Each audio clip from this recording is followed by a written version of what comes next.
Waouh! Alors là, quand même, c'est assez violent. C'est assez violent si vous êtes lensois, vous êtes très, très heureux évidemment si vous êtes monégasque, mais on va parler, dans ce débrief de beaucoup de choses et mine de rien, ce match, il a une importance qu'on soupçonnerait pas, à premier abord. On va en parler. Mais j'espère que vous allez bien en tout cas, c'est Koro et on se retrouve du coup pour le débrief de Monaco-Lens. J'ai vu le match, entièrement et il y a pas mal de choses à dire des 2 côtés, mais déjà félicitations à Monaco qui réalise un début de saison, ma foi, assez exceptionnel et Lens qui, waouh! Très, très compliqué. C'est un peu le combat des extrêmes, bizarrement, parce que oui, Lens, c'est bizarre de dire le combat des extrêmes alors que Lens était très, très bien l'année dernière, mais là, Monaco était premier avant cette journée et Lens était parmi les derniers. Et à la fin de ce match-là, c'est exactement la même chose. Monaco est premier et Lens parmi les derniers. Donc bon, je vous avoue que bon, j'ai encore une fois eu un pronostic vraiment mauvais pour ceux qui ne l'ont pas vu. Je disais que je pense que Lens, avec l'abnégation, arriverait enfin à décrocher une victoire côté monégasque qui sortent d'un match voilà, un peu malheureux contre Nantes, mais absolument pas. On va parler directement de ce qui fâche. Lens, qu'est-ce qui se passe un petit peu dans cette équipe? Franchement, si vous êtes monégasque ou lensois, bon, n'hésitez pas à me dire un petit peu qu'est-ce que vous en pensez de la situation de votre club. Mais là, je m'adresse en tout cas aux lensois. Qu'est-ce que vous pensez de l'état du Racing Club de Lens actuellement?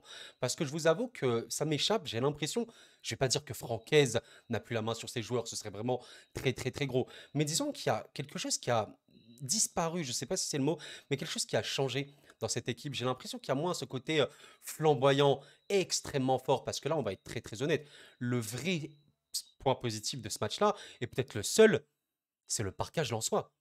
Et sincèrement, évidemment, voilà, supporter lensois, comme d'habitude, vous pouvez être fiers de vous, parce que extrême, enfin, très très belle ferveur. Mais à part ça, vous avez quoi? À peu près Danso qui est cool en première période. Vous avez Simba. Bon, c'est pas Simba, Samba, pardon.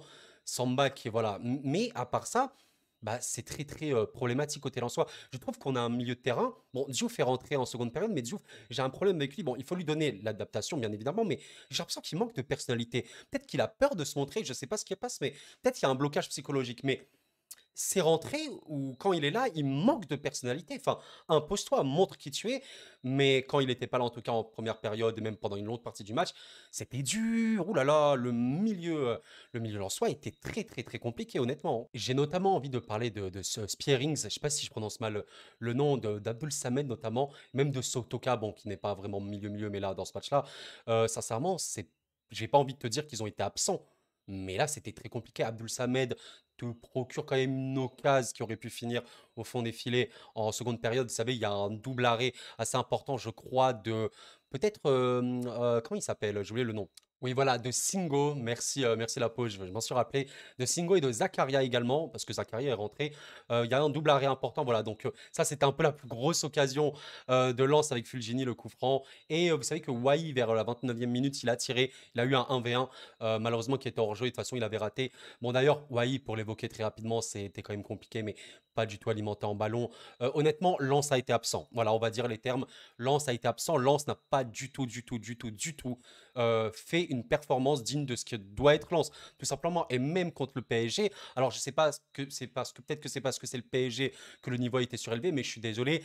Tactiquement, au Parc des Princes contre le PSG, c'était bien. La première période, en tout cas, ça a gêné le PSG dans la relance, etc. C'était vraiment bien.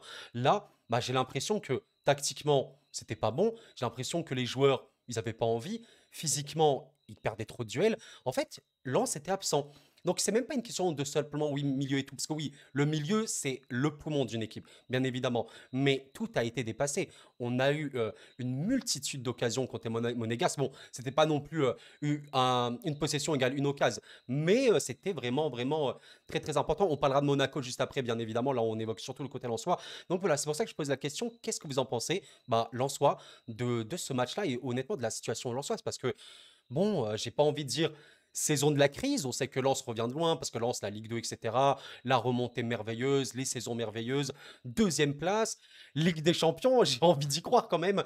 Et fondamentalement, oui, Fofana, Openda partent. Oui, Diouf et quand même Wai sont venus. Bon, j'espère que l'adaptation se fera rapidement, mais il y a eu un truc, j'ai l'impression que quelque chose a été brisé.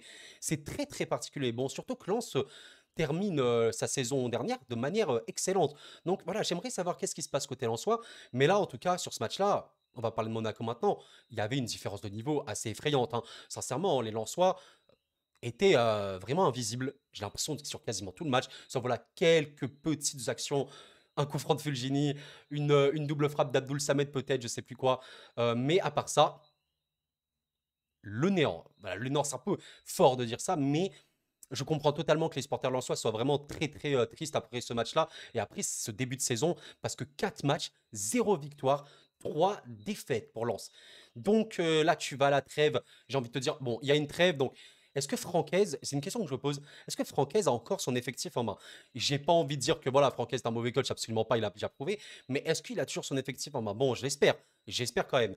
Mais voilà, amis lensois, n'hésitez pas à me répondre. Et maintenant, nous allons évoquer du coup, le cas de l'AS Monaco qui, bon, pour le coup, waouh, franchement, je suis très, très, très content pour nos amis monégasques parce que, mine de rien, on est sur, comment vous dire, ça me rappelle, bon, on n'est pas hein, sur le Monaco 2016-17 ou quoi, ce genre de choses, bien évidemment, mais on est sur des prémices super encourageantes. Sincèrement, vous savez, moi, j'ai fait mon pronostic Ligue 1, je vais pas vous mentir, on va parler honnêtement, je voyais Monaco quand même assez haut, je les voyais pas aussi forts et aussi bons.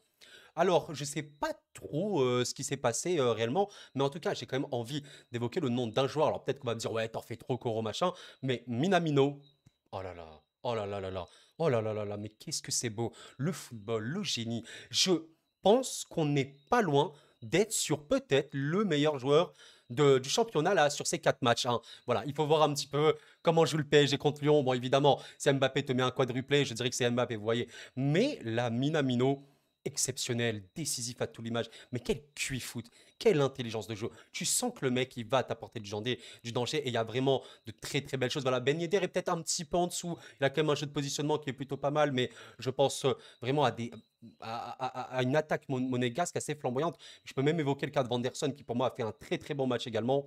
Surtout, surtout, surtout le cas de Golovin. Parce que voilà, le Golovin, vraiment, qui a été critiqué, hein, il faut le dire, et je pense à juste raison quand même. Mais là, voilà, Golovin te fait un début de saison aussi vraiment très bon. Là, sur ce match-là, c'est merveilleux, c'est du sucre. Franchement, je crois le deuxième but, enfin le but de Golovin en tout cas, il apparaît de nulle part. L'appel pile dans l'espace, complètement, ça prend complètement au dépourvu toute la défense lensoise.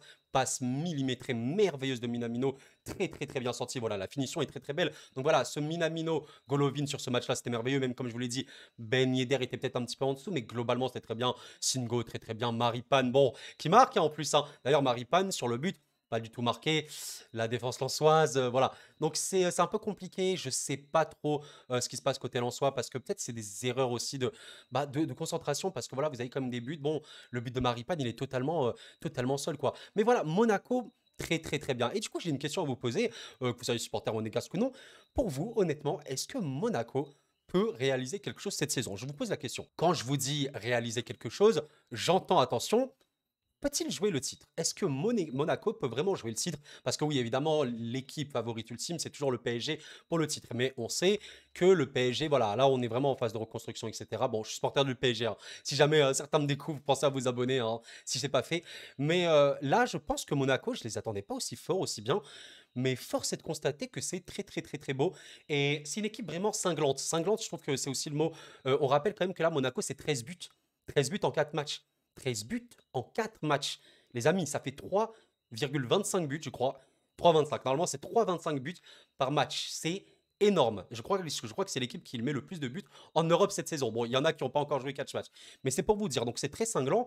Mine de rien, défensivement, bon, parfois, ça peut être légèrement fébrile, hein. On l'a peut-être un petit peu vu contre Nantes, même si pour moi, Nantes, c'est peut-être un coup du sort parce qu'ils te font 3 tirs, 3 cadrés, 3 buts. Voilà, vous voyez ce que je veux dire. Mais offensivement, en tout cas, c'est une armada extrêmement intelligente. En fait, c'est beau aussi. C'est très beau parce que c'est de la transition. C'est vraiment très rapide. Ça va. Il y a des connexions. Il y a des joueurs techniques. Il y a vraiment tout. Franchement, c'est super beau à voir. Et je suis en train de me dire, est-ce que Monaco peut réaliser quelque chose cette saison? Même en Coupe de France, je sais pas. Franchement, ça, il faut voir. Franchement, il faut voir. Mais voilà, vous ils se mettent dans les meilleures dispositions. Je vous avoue qu'en tant que supporter du PSG, ça me fait quand même très plaisir parce que j'ai les souvenirs de merveilleux Monaco PSG, hein, et PSG Monaco, bien évidemment. Voilà, je me rappelle du PSG Monaco 7-1. Bon, ça, c'est pour un peu taquiner, mais vous voyez ce que je veux dire. Monaco nous a vraiment, vraiment posé problème par moment. Et waouh, donc. voilà, je vous pose la question, est-ce que pour vous, Monaco fait quelque chose? Voilà, vraiment, n'hésitez pas à me dire. Bon, voilà, globalement, c'était un débrief assez court parce que j'ai pas grand-chose de plus à développer, si ce n'est que la dynamique de Monaco est exceptionnellement bonne. Ça fait vraiment, vraiment plaisir de voir aussi ce grand, grand club aller bien, voilà. D'ailleurs, j'ai trouvé qu'il y avait une belle ambiance comme ça, Louis II, voilà, c'est cool, hein, toujours bien de le souligner. Et bon, pas pour le coup, Lens, la dynamique totalement inverse, extrêmement mauvaise. Donc, n'hésitez pas à me répondre à toutes ces questions. Même si vous n'êtes pas supporter de Lens ou Monaco, voilà, vraiment, qu'est-ce que vous en pensez de la dynamique de Lens? Est-ce que on est sur la saison de la crise, la saison du maintien pour le deuxième de Ligue 1? Eh, ce serait choquant quand même, hein. Vraiment, ça joue la Ligue des Champions et tout. Donc, bon, j'ose espérer que non quand même.